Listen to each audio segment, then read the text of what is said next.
Selamat pagi jemaat yang dikasihi Tuhan. Puji syukur di pagi yang ceria ini kita boleh beribadah kembali walaupun dalam suasana live streaming. Mari kami undang jemaat untuk berdiri, kita akan memulai ibadah kita di pagi hari ini. Kita akan masuk saat teduh.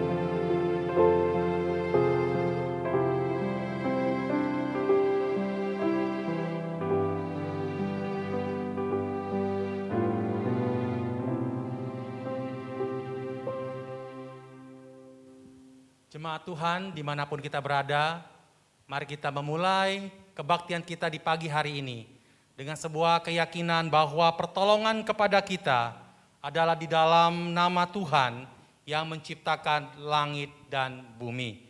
Kasih karunia, rahmat dan damai sejahtera dari Allah Bapa, Allah Putra, dan Allah Roh Kudus menyertai kita sekalian. Amin.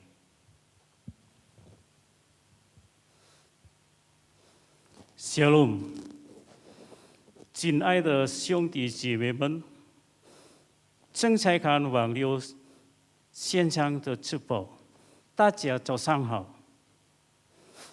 这个星期的崇拜还是在春节的气氛，所以我们要祝大家新年快乐。希望今年耶稣赐给我们 健康的身体，平安的度日。Bapak Ibu jemaat yang dikasihi Tuhan, dan saudara-saudara seiman yang mengikuti live streaming pagi hari ini, selamat pagi. Ibadah minggu ini masih dalam suasana Imlek, oleh karena itu kami ucapkan selamat Hari Raya Imlek. Semoga di Hari Raya Imlek ini kita semua boleh bersuka cita, dan Tuhan menganugerahkan kesehatan dan rezeki yang cukup. Mari dengan segenap hati kita tinggikan nama Yesus, karena Dia adalah anak domba Allah yang rela mengorbankan nyawanya di atas kayu salib untuk menebus dosa kita. Terpujilah nama Yesus.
kita bersatu dalam doa.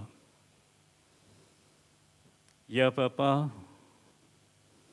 yang kami kenal dan kami sembah di dalam Yesus. Kami bersyukur ya Bapa, seminggu boleh kami lalui. Kami boleh berjalan bersama Tuhan, baik dalam suka dan duka. Kami bersyukur karena di masa-masa yang sulit ini, Engkau tetap ada dan Engkau tidak pernah meninggalkan kami.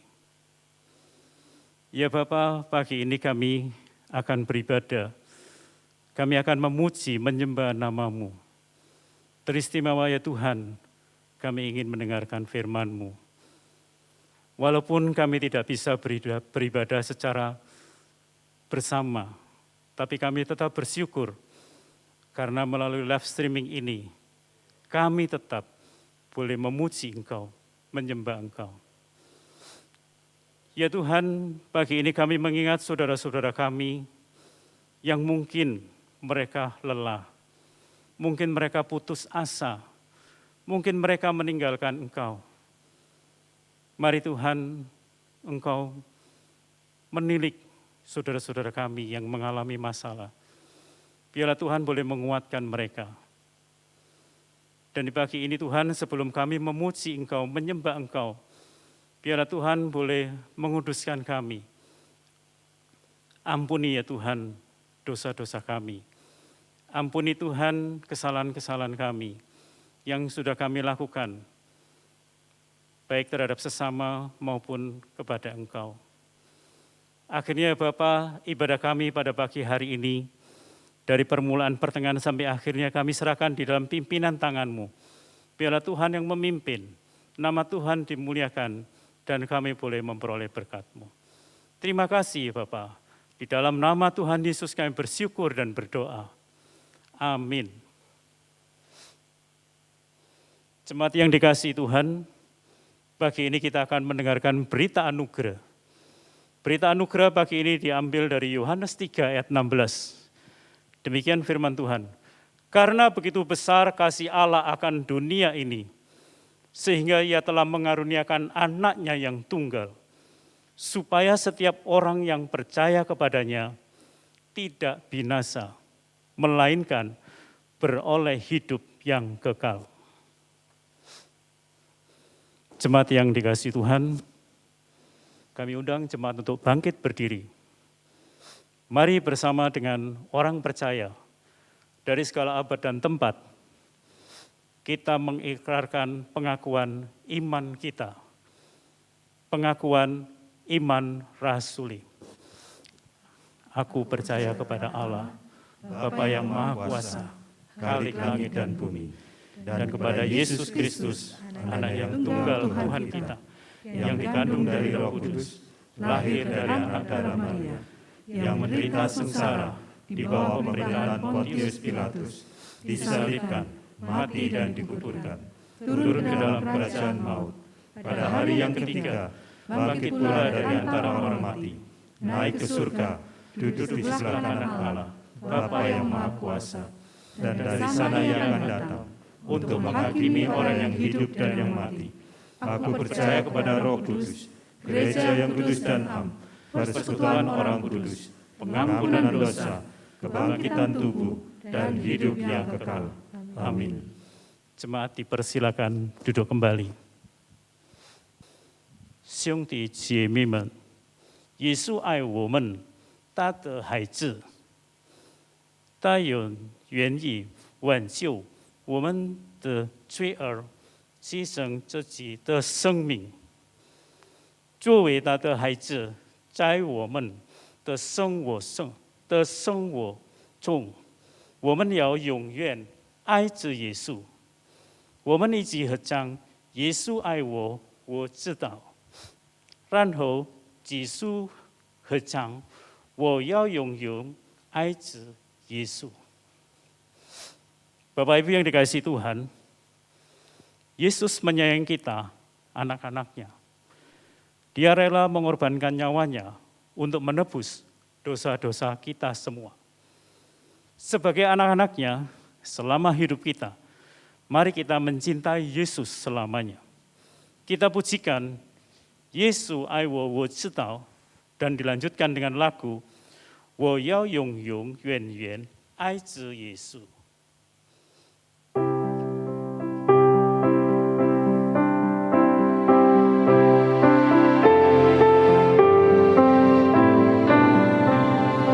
耶稣爱我，我知道，也有圣经告诉我，凡小孩子主模样，我是能够主的家。主耶稣爱我，主耶稣爱我，主耶稣爱我，有圣经告诉我，耶稣爱我，我知道，因有圣经告诉我，把小孩子主模样，我是能够主的家。主耶稣爱我，主耶稣爱我，主耶稣爱我，有圣经告诉我。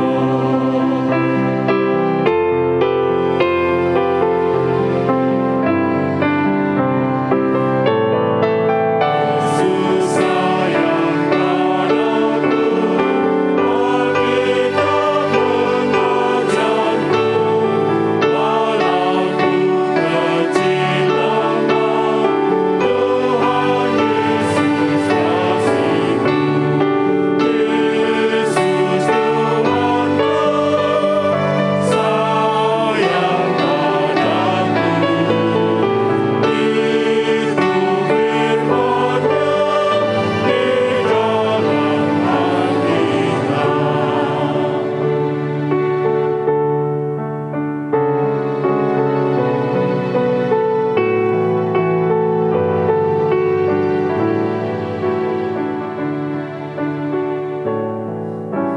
我要永永远远爱着耶稣。我要永永远远爱着耶稣。虽然生命中狂风和暴雨千年不断来，我仍然永永远远爱着耶稣。我要永永远远爱着耶稣。我要永永远远爱着耶稣。虽然生命中狂风和暴雨千年不断来，我仍然永永远远爱着耶稣。阿爸天父，赐我有你儿女，赐我有生可贵的你恩典。阿爸天父，赐我有你儿女，谁有我和我天父你的心。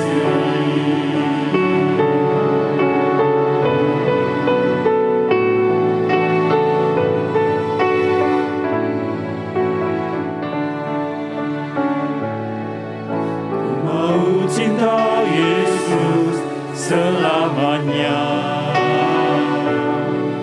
Ku mau cinta Yesus selamanya. Meskipun badai silih berganti dalam hidupku, ku tetap cinta Yesus selamanya. Mau cinta Yesus selamanya. Ku mau cinta Yesus selamanya.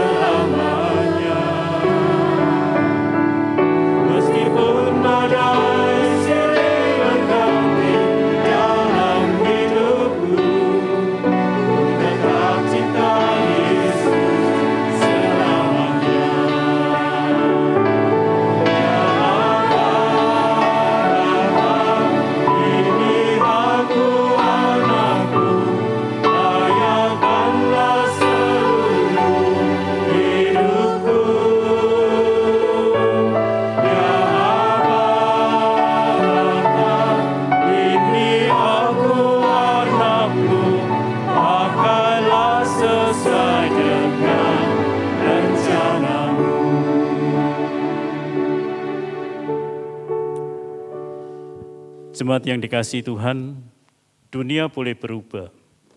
Suka dan duka boleh kita alami. Tetapi kita tahu kehendak Tuhan amat manis bagi kita. Mari kita siapkan hati kita untuk mendengar firman-Nya. Kita akan pujikan Yesus seperti kehendak-Mu.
Firman Tuhan pada pagi hari ini akan disampaikan oleh Bapak Pendeta Hendra.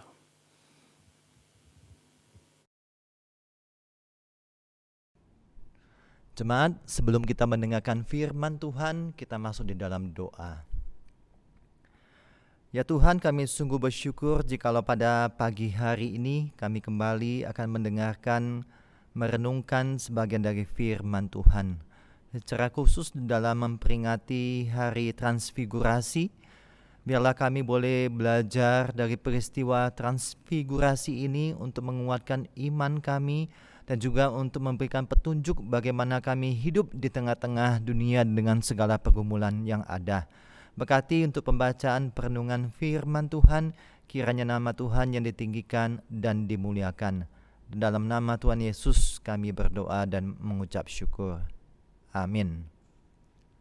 Jemaat sekalian, bagi jemaat yang merayakan Imlek, saya pertama-tama mengucapkan selamat Tahun Baru Imlek. Kungsi Sinien Kuaile Sangti Cuhuni. Kita bersyukur Tuhan memelihara kita, memberkati kita, menyertai sampai saat ini. Baik, kita akan membaca satu bagian firman Tuhan yang terambil dari Matius pasal 17 ayat 1 sampai ayat 13. Matius pasal 17 ayat 1 sampai ayat 13, demikian firman Tuhan. Saya akan membacakan untuk kita semua, mohon jemaat memperhatikannya. 6 hari kemudian, Yesus membawa Petrus, Yakobus dan Yohanes saudaranya, dan bersama-sama dengan mereka ia naik ke sebuah gunung yang tinggi. Di situ mereka sendiri saja. Lalu Yesus berubah rupa di depan mata mereka. Wajahnya bercahaya seperti matahari dan pakaiannya menjadi putih bersinar seperti terang. Maka nampak kepada mereka Musa dan Elia sedang berbicara dengan dia. Kata Petrus kepada Yesus, "Tuhan, betapa bahagianya kami berada di tempat ini. Jika Engkau mau, biarlah kudirikan di sini 3 kemah, Satu untuk engkau, satu untuk Musa, dan satu untuk Elia. Dan tiba-tiba sedang ia berkata-kata, turunlah awan yang terang menaungi mereka, dan dari dalam awan itu terdengar suara yang berkata, inilah anak yang kukasihi, kepadanya lah aku berkenan, dengarkanlah dia. Mendengar itu tersungkurlah murid-muridnya, dan mereka sangat ketakutan. Lalu Yesus datang kepada mereka dan menyentuh mereka sambil berkata, berdirilah, jangan takut. Dan ketika mereka mengangkat kepala, mereka tidak melihat seorang pun kecuali Yesus seorang diri. Pada waktu mereka turun dari gunung itu, Yesus berpesan kepada mereka, jangan kamu menceritakan penglihatan itu kepada seorang pun sebelum Anak Manusia dibangkitkan dari antara orang mati. Lalu murid-muridnya bertanya kepadanya, kalau demikian, mengapa ahli-ahli Taurat berkata bahwa Elia harus datang dahulu? Jawab Yesus, memang Elia akan datang dan memulihkan segala sesuatu. Dan aku berkata kepadamu, Elia sudah datang, tetapi orang tidak mengenal dia dan memperlakukannya menurut kehendak mereka. Demikian juga Anak Manusia akan menderita oleh mereka. Pada waktu itu mengertilah murid-murid Yesus bahwa ia berbicara tentang Yohanes Pembaptis. Demikian pembacaan firman Tuhan, berbahagia setiap kita yang membaca, merenungkan, dan melakukan di dalam hidup kita. Satu kali saya mendengar kesaksian dari seorang oma yang sudah lanjut usia dari suku Tionghoa. Kemudian oma ini oleh anak-anaknya terus diinjili karena oma ini belum percaya dengan Tuhan Yesus. Nah, ketika diinjili, oma ini tetap mengeraskan hatinya, belum mau untuk percaya kepada Tuhan Yesus. Tetapi salah seorang anaknya berpesan kepada mamanya berkata demikian, Ma, kalau mama nanti suatu saat berada dalam situasi yang menakutkan, mengerikan, sebutlah, Yesus tolong saya. Ya Ma? Ya, sama seperti oma-oma ini kemudian mengatakan, ya. Nah, kemudian oma ini mengalami sakit, Bapak Ibu sekalian. Oma ini mengalami sakit dan kemudian di tengah-tengah kesakitan itu dia satu kali bermimpi yang sangat mengerikan. Kalau dari kalangan Chinese itu ada suatu istilah mokui, ada setan yang mengerikan yang datang dalam mimpinya itu ingin menjemput dia. Oma ini menjadi sangat ketakutan dia berteriak, tolong saya. Tetapi tidak ada pertolongan yang datang, Bapak Ibu Saudara sekalian. Kemudian oma ini ingat dengan satu perkataan anaknya tadi, bahwa jika mengalami ketakutan tersebut, mengerikan tersebut, sebut Yesus tolong saya, Yesus pangcuo. Dan kemudian oma ini berseru berteriak, Yesus tolong saya, Yesus tolong saya. Tak lama kemudian ada suatu sinar yang terang menyinari di oma ini. Dan kemudian dengan sinar yang terang itu kemudian mokui itu akhirnya pergi meninggalkan oma tersebut. Dia terbangun dan dia sangat ketakutan. Dan satu sisi dia sangat bersyukur karena ditolong melewati hal demikian. Singkat kata akhirnya oma ini percaya kepada Tuhan Yesus karena mendapat penglihatan seperti demikian. Selang beberapa waktu kemudian oma ini mengalami sakit. Ketika oma ini mengalami sakit, kakinya menjadi sangat nyeri dan tidak bisa berjalan. Setelah diobati sekian lama juga tidak sembuh-sembuh. Dan oma ini telah berdoa seminggu, 2 minggu, 3 minggu, sebulan lebih tidak sembuh-sembuh juga kakinya. Maka mulailah oma ini kemudian ngomel-ngomel. Oma ini berkata, kenapa saya berdoa tidak dijawab oleh Tuhan? Kenapa Tuhan tidak menyembuhkan kaki saya? Bukankah ada begitu banyak peristiwa mujizat di dalam Alkitab? Kenapa tidak ada terjadi pada diri saya? Bapak Ibu Saudara sekalian, pengalaman dari oma ini menceritakan bahwa perjumpaan dengan Tuhan Sang Terang itu menjadi suatu hal yang sangat indah bagi oma itu. Tetapi ketika dia menjalani perjalanan iman sebagai anak-anak Tuhan, ada banyak pergumulan-pergumulan yang sering membuat anak-anak Tuhan mengeluh. Yang seringkali membuat anak-anak Tuhan akhirnya mempertanyakan pemeliharaan Tuhan atau meragukan kuasa Tuhan. Kenapa hal ini bisa terjadi? Hal ini bisa terjadi karena orang mungkin menganggap bahwa keajaiban atau mukjizat yang Tuhan lakukan pada diri manusia dan seharusnya juga dilakukan pada dirinya. Ketika dia percaya kepada Yesus, seakan-akan dia berkata, saya sudah percaya dengan Tuhan dan Tuhan seharusnya melakukan mukjizat dalam hidup saya, menyembuhkan penyakit saya. Ini bisa membuat akhirnya dia bersikap komplain dengan Tuhan.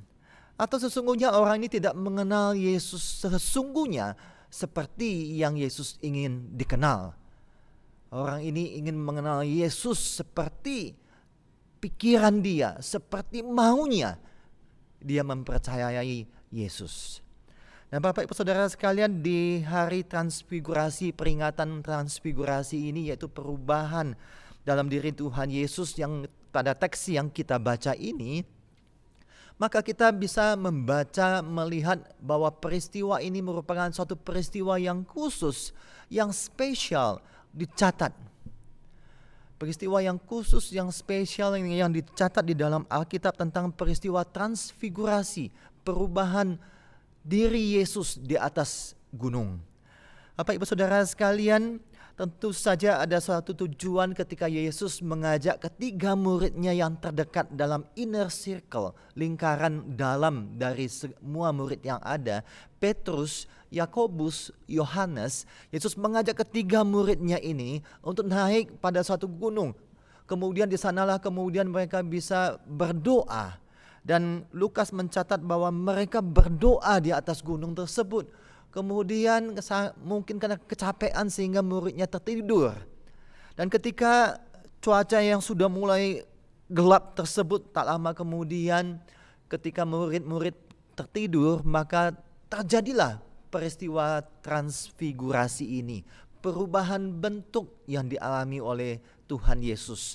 Dan kemudian para muridnya terbangun dan menyaksikan akan hal ini.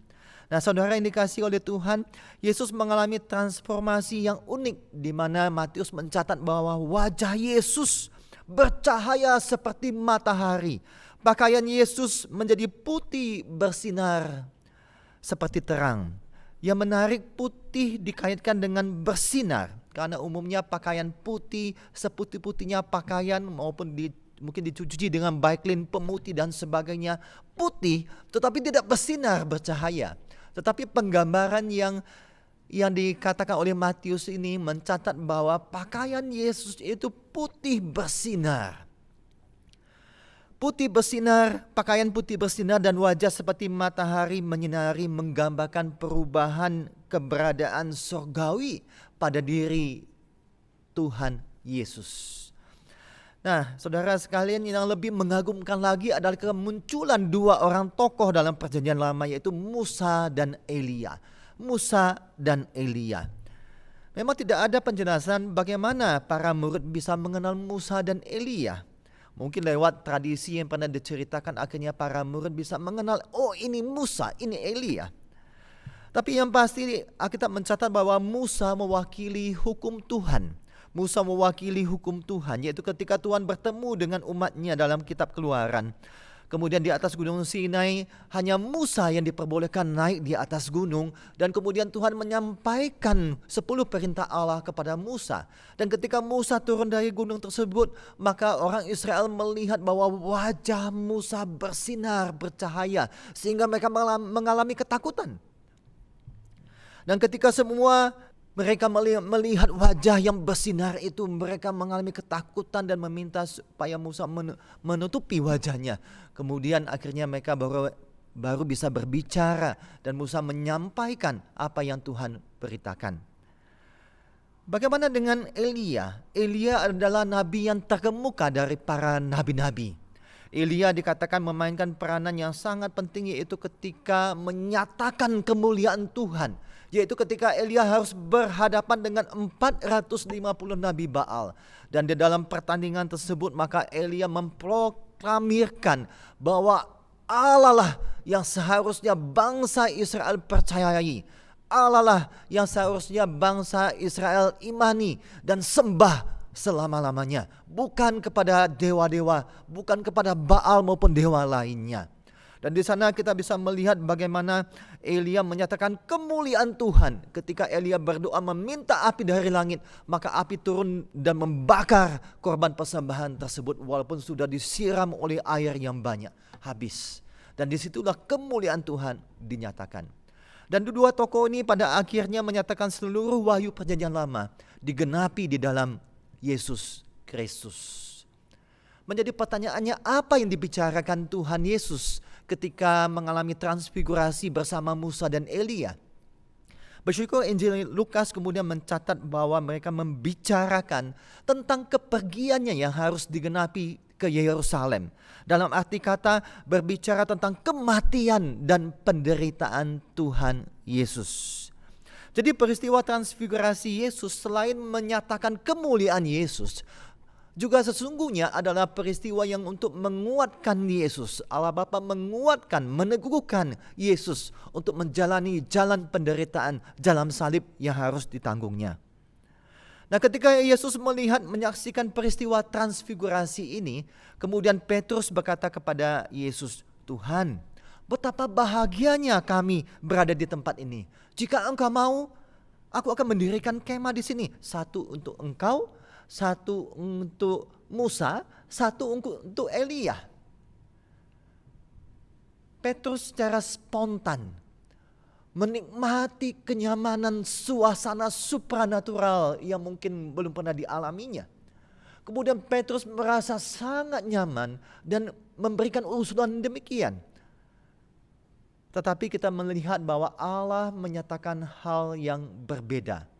Allah langsung menjawab dengan menurunkan awan terang, Shekinah dari Allah. Dan di dalam awan itulah terdengarlah suara, "Inilah anakku yang kukasihi, dengarkanlah dia." Nah, jemaat yang dikasihi oleh Tuhan, kita bisa melihat bahwa sebenarnya Petrus itu merasa nyaman dan ingin berlama-lama di gunung tersebut dengan suasana demikian. Tetapi Yesus tahu bahwa bukan itu yang harus Yesus lakukan. Yesus tidak suka dengan kenyamanan yang begitu lama. Karena Yesus tahu sebenarnya tujuan dia datang ke dalam dunia bukanlah untuk menikmati kenyamanan suasana tersebut. Tetapi Tuhan tahu bahwa kedatangannya di dalam dunia adalah untuk menapaki, menjalani jalan salib, jalan penderitaan. Untuk mati di atas kayu salib menanggung dosa manusia. Nah, Bapak Ibu Saudara sekalian, di dalam kehidupan kita saat ini tidak dapat dipungkiri bahwa umumnya manusia mencari kenyamanan hidup. Dengan tingkat ekonomi yang semakin lama semakin baik, berusaha agar hidup ini semakin nyaman. Makanya ada juga keluarga-keluarga tertentu yang memprogramkan jalan-jalan ke luar negeri setiap tahun untuk menikmati apa yang telah diberkati oleh Tuhan. Tetapi beda dengan satu kelompok sel yang ada di suatu kota. Kelompok sel ini terdiri dari keluarga-keluarga, kemudian keluarga ini biasanya mereka melakukan perjalanan wisata keluar kota setiap tahun bersama-sama. Dan tahun ini kemudian mereka ketika menggumulkan dalam suatu kelompok sel, mereka mendapati bahwa Tuhan berbicara kepada mereka untuk menolong seorang jemaat yang mengalami kesulitan karena rumahnya hampir roboh dan tidak layak untuk dihuni lagi. Kemudian kelompok sel ini berdoa meminta pimpinan Tuhan dan kemudian mereka memutuskan tahun ini jalan-jalan keluarga mereka ditiadakan dan dana yang telah mereka siapkan itu ditujukan untuk membangun, merenovasi sebuah rumah jemaat yang sudah tidak layak huni lagi. Nah, Bapak Ibu Saudara sekalian, kita bisa melihat bahwa cara kerja Tuhan terhadap kelompok sel ini sungguh unik. Ketika Tuhan berbicara kepada mereka, membuat mereka mengerti bahwa di tengah-tengah kenyamanan hidup ini, bahwa ada saudara seiman yang membutuhkan yang bisa mereka tolong lewat apa yang mereka miliki. Bapak Ibu Saudara sekalian, memang akhirnya kita mendapati bahwa kita memang mencari kenyamanan hidup, tetapi sebagai murid Tuhan kita perlu mewaspadai kenyamanan hidup tersebut. Karena kenyamanan hidup itu bisa melumpuhkan kepekaan kita terhadap apa yang Tuhan inginkan supaya kita lakukan sesuatu bagi Tuhan, bagi pekerjaan Tuhan.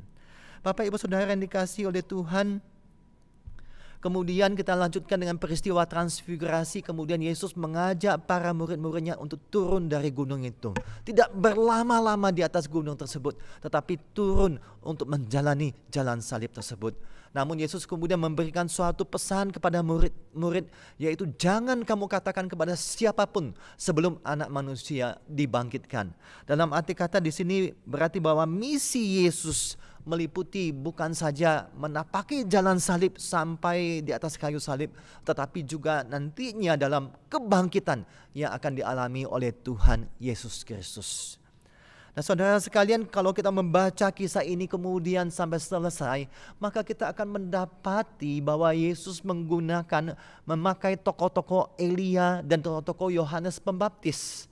Dan di sini dengan suatu tujuan ada pesan penting, yaitu Yesus berkata kepada para muridnya, Elia sudah datang, tetapi orang tidak mengenal dia dan memperlakukannya menurut kehendak mereka. Demikian juga Anak Manusia akan menderita oleh mereka.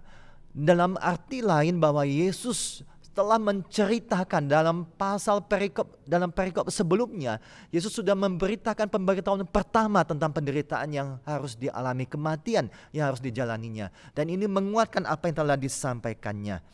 Dan Yesus kemudian mengatakan bahwa inilah Anak Manusia harus menjalani jalan salib. Nah Bapak Ibu Saudara sekalian, kalau demikian kita sudah mendengar tentang kisah transfigurasi ini, apa pesannya bagi hidup kita yang bisa kita dapatkan dalam situasi kondisi saat ini?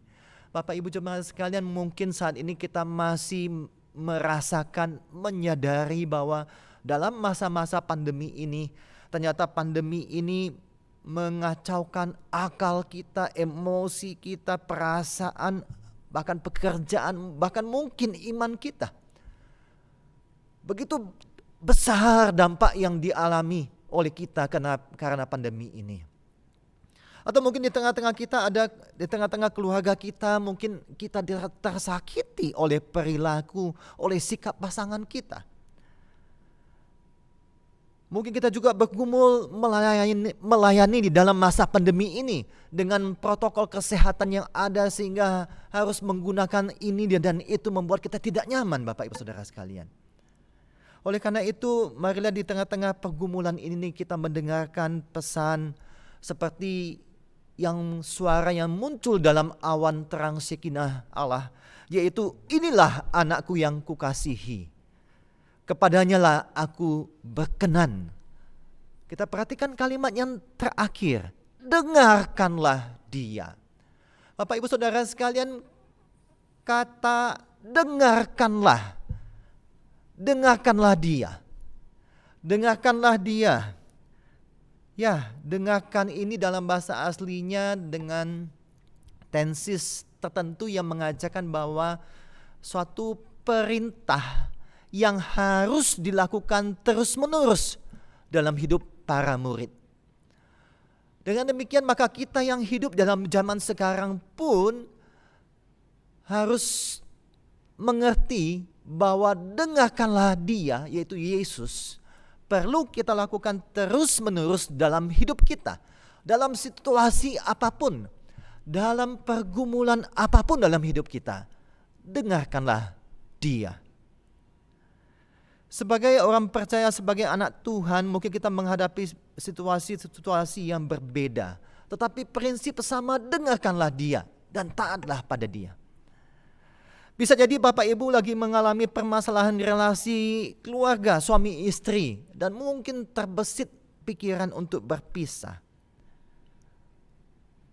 Ingat, dengarkanlah dia. Bagaimana Yesus telah berpesan tentang suami istri.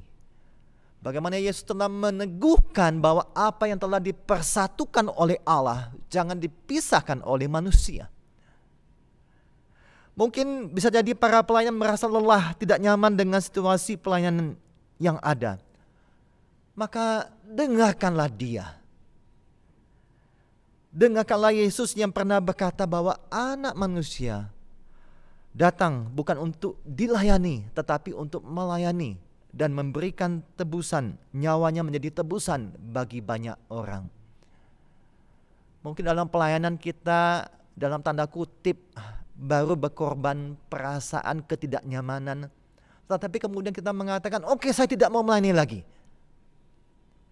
Mari, dengarkanlah dia. Apa yang Yesus pernah katakan, bagaimana Yesus mengajarkan tentang melayani dia di tengah-tengah situasi saat ini. Bisa jadi kita bingung dengan apa yang harus saya lakukan dalam masa pandemi ini. Hanya di rumah saja dan tidak bisa kemana-mana, hanya keluar sebentar, bingung saya, nggak ada yang harus saya lakukan. Maka dengarkanlah dia. Dengarkanlah Yesus yang pernah berkata dalam Yohanes pasal 15 ayat 5, di luar aku kamu tidak dapat berbuat apa-apa. Dan ketika Allah mengatakan, inilah anakku yang kukasihi, kepadanya lah aku berkenan, dengarkanlah dia. Dalam arti kata, dalam situasi membuat kita lumpuh mungkin, tidak bisa melakukan apa-apa, mari kita kembali membaca firman Tuhan, menggali firman Tuhan, berdoa kepada Tuhan. Kita minta supaya Tuhan nyatakan apa yang bisa aku lakukan di tengah-tengah situasi saat ini. Di tengah-tengah ketidakberdayaan aku karena dalam usia lanjut usia, apa yang masih bisa aku lakukan? Bukankah masih banyak orang yang membutuhkan doa-doa pertolongan dari Bapak Ibu Saudara sekalian? Gunakanlah waktu untuk berdoa bagi mereka yang membutuhkan. Berdoa bagi para pelayan ibadah. Berdoa bagi hamba-hamba Tuhan. Berdoa bagi majelis. Berdoa bagi keluarga yang belum percaya. Berdoa bagi keluarga-keluarga yang menghadapi permasalahan dalam hidupnya. Apa yang bisa kita lakukan di tengah-tengah situasi saat ini? Bagi Bapak Ibu, Oma Opa yang bisa menggunakan handphone, bisa mengkontak teman-temannya, menguatkan, menanyakan kabarnya apa, menguatkan iman mereka, mengingatkan mereka kembali untuk selalu datang kepada Tuhan, berharap kepada Tuhan. Bukankah banyak oma-oma, opa yang sudah lanjut usia mengalami berbagai permasalahan kesehatan yang ada, dan mereka membutuhkan perhatian dari oma opa sekalian, membutuhkan dukungan, support dari oma opa sekalian. Bapak Ibu Saudara sekalian, saya mengajak kepada kita semua jemaat Gereja Kristen Kalam Kudus Malang. Ingatlah pesan ini, dengarkanlah dia. Suatu perintah yang terus-menerus harus kita lakukan terus di dalam hidup kita. Di tengah segala pergumulan keluarga kita, pergumulan pelayanan kita, pergumulan hidup kita, mari dengarkanlah dia. Dan tentunya diikuti dengan taatilah dia. Dan bukankah sabda firman Tuhan, Rasul Yohanes mengatakan bahwa dengan demikianlah kamu dikenal sebagai anak-anak Allah, ketika kamu mengasihi dia, mendengarkan dia, dan taat kepadanya. Kiranya pesan ini boleh memberkati kita semuanya di dalam peringatan Hari Transfigurasi ini. Maka dengarkanlah dia di dalam segala permasalahan hidup kita dan taatlah kepadanya. Amin. Tuhan Yesus memberkati kita. Kita berdoa. Ya Tuhan, kami bersyukur setiap kali kami membaca firman Tuhan. Kami melihat bagaimana Tuhan berbicara kepada kami pribadi lepas pribadi. Di tengah-tengah segala pergumulan hidup kami sebagai orang percaya. Di tengah-tengah situasi pandemi yang tidak mudah ini. Kami tahu kami hanya bisa mengandalkan Tuhan. Di tengah-tengah banyak suara-suara yang beredar di tengah-tengah masyarakat, baik melalui sosial media, baik itu melalui televisi dan lain-lainnya. Kami tahu bahwa kami perlu hanya mendengarkan Tuhan dalam hidup kami. Tolong kami Tuhan sebagai anak-anak Tuhan, sehingga hidup kami menjadi hidup yang berkenan kepada Tuhan. Terima kasih Tuhan, terima kasih. Dalam nama Tuhan Yesus kami berdoa dan mengucap syukur. Amin.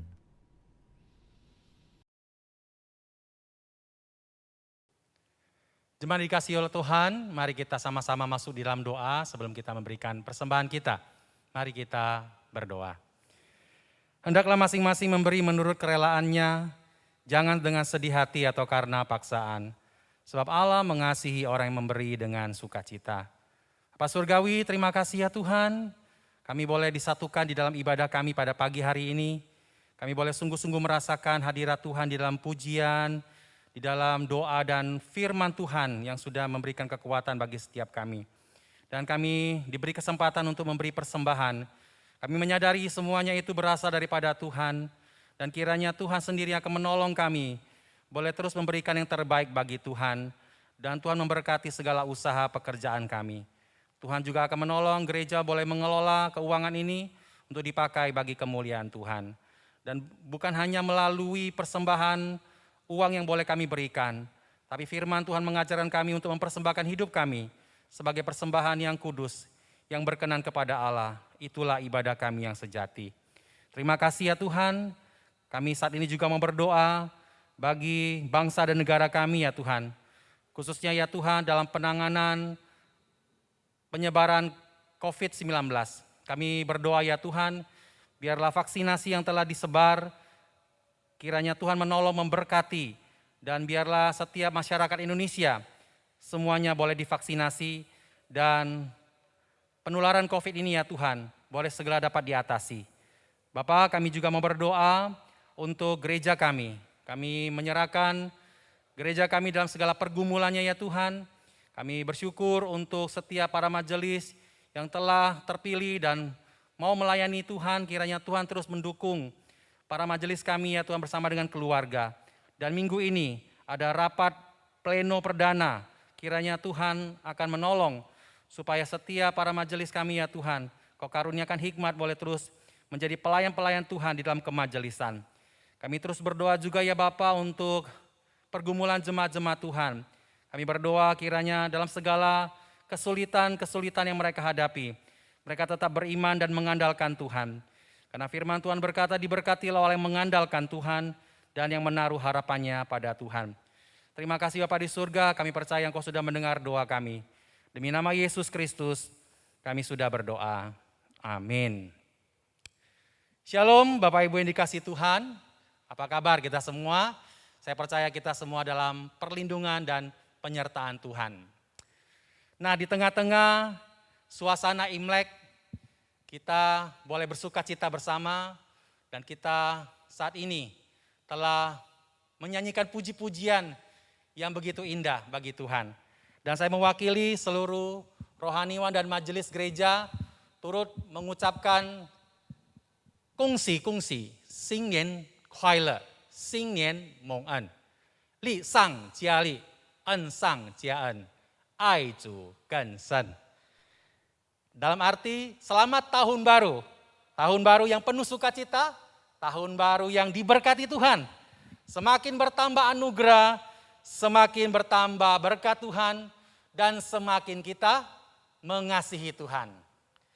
Nah saudaraku yang dikasihi Tuhan, kita bersyukur hari ini kita boleh bersama-sama mendengarkan firman Tuhan yang disampaikan oleh Pendeta Hendra. Kiranya firman Tuhan menjadi kekuatan bagi setiap kita. Dan Tuhan memberkati Pendeta Hendra dalam keluarga dan pelayanannya. Dan terima kasih juga buat para pelayan-pelayan mimbar pada hari ini.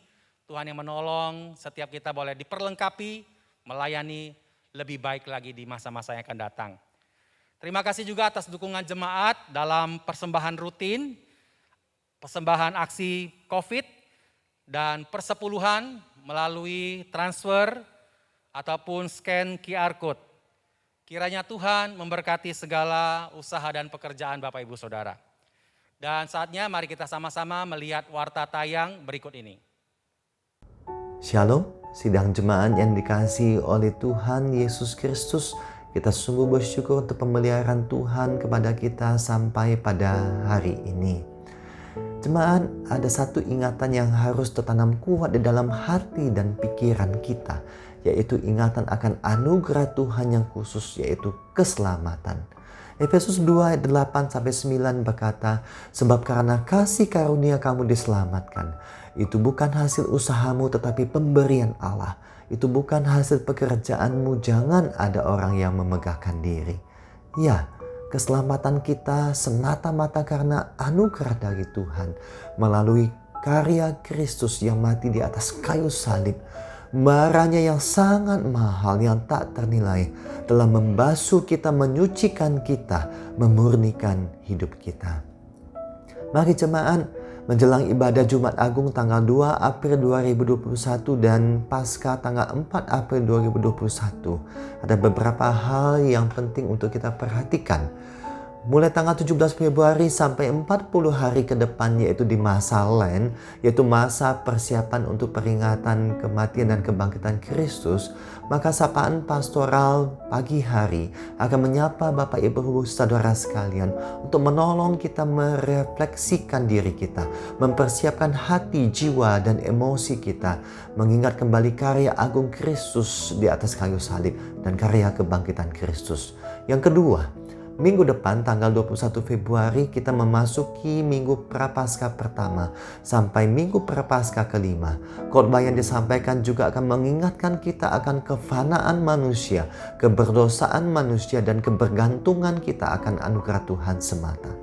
Yang ketiga, mari jemaat, kita persiapkan hati kita, ambil lebih banyak waktu untuk berdoa dan merenungkan firman Tuhan, mengingat lagi anugerahnya, sehingga kita sungguh-sungguh menikmati, mengalami, merasakan kebaikan Tuhan yang luar biasa dalam hidup Anda dan saya. Cobalah berpuasa, dapat dilakukan 1 kali seminggu ataupun lebih, dengan membawa pergumulan pribadi kita di hadapan Tuhan. Berpuasa bukan sekedar menahan lapar dan haus, tetapi membawa pergumulan pribadi kita di hadapan Tuhan dan mengenal jawaban dari Tuhan.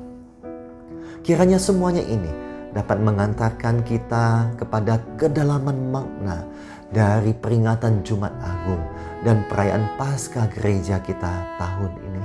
Tuhan Yesus memberkati kita sekalian. Amin. Shalom jemaat sekalian. Dalam rangka Hari Raya Imlek, Gereja Kristen Kalam Kudus Malang mengadakan Imlek Fellowship pada hari Jumat 19 Februari 2021 pukul 7 malam melalui aplikasi Zoom yang akan dilayani oleh Pendeta Timotius Fu dengan tema Tetap Percaya. Gereja Kristen Kalam Kudus Malang akan mengadakan peneguhan pengurus komisi pada hari Minggu 28 Februari 2021 di kebaktian umum yang kedua. Mohon dukungan doa jemaat sekalian untuk pelaksanaan dan para pengurus komisi yang akan diteguhkan. Kebaktian doa streaming Selasa 16 Februari 2021 akan dilayani oleh Evangelis Yohanes Tan. Kebaktian doa akan dimulai pada pukul 6 sore dan dapat diakses di YouTube channel GKKK Malang. Ibadah streaming minggu depan, tanggal 21 Februari 2021, akan dilayani oleh Pendeta Rahmiati Tanujaya dan ibadah youth akan dilayani oleh Bapak Suryanto. Ibadah streaming dapat diakses di YouTube channel GKKK Malang. Dan ibadah umum yang pertama ditayangkan di Malang TV pada pukul 6 pagi. Mohon dukungan doa bagi pelayanan di gereja kita. Selamat hari Minggu, Tuhan Yesus memberkati. Bapak Ibu Saudara mengingatkan kegiatan donor darah pagi hari ini 14 Februari di GKKK Kasin jam 9 pagi. Donor darah akan dilaksanakan dengan protokol kesehatan. Dan mari kita berpartisipasi.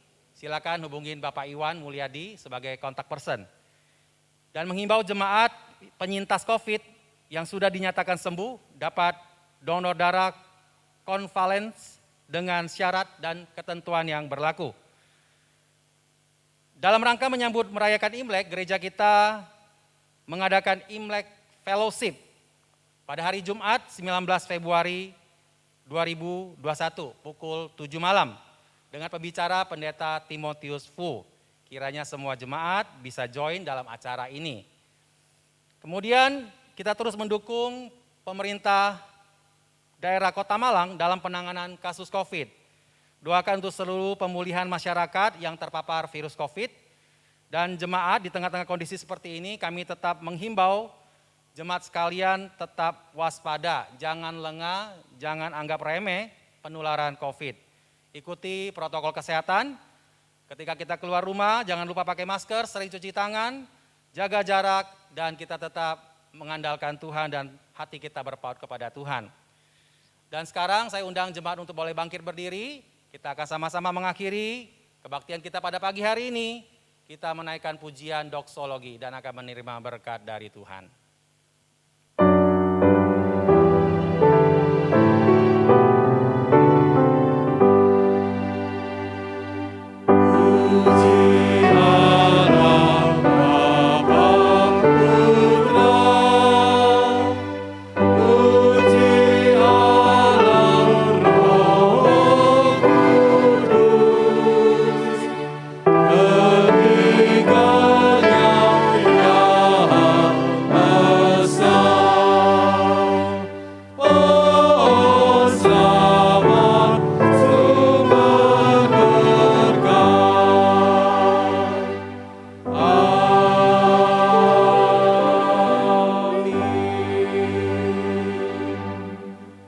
Jemaat yang dikasihi Tuhan dan yang mengasihi Tuhan, arahkanlah hati dan pikiranmu dan terimalah berkat dari Tuhan. Kiranya kasih sayang Allah Bapa yang melampaui segala akal, anugerah keselamatan dari Tuhan kita Yesus Kristus, penghiburan, kuat kuasa dan damai sejahtera dari Allah Roh Kudus, turun ke atas kita sekalian, mulai pagi hari ini bahkan sampai selama-lamanya. Amin.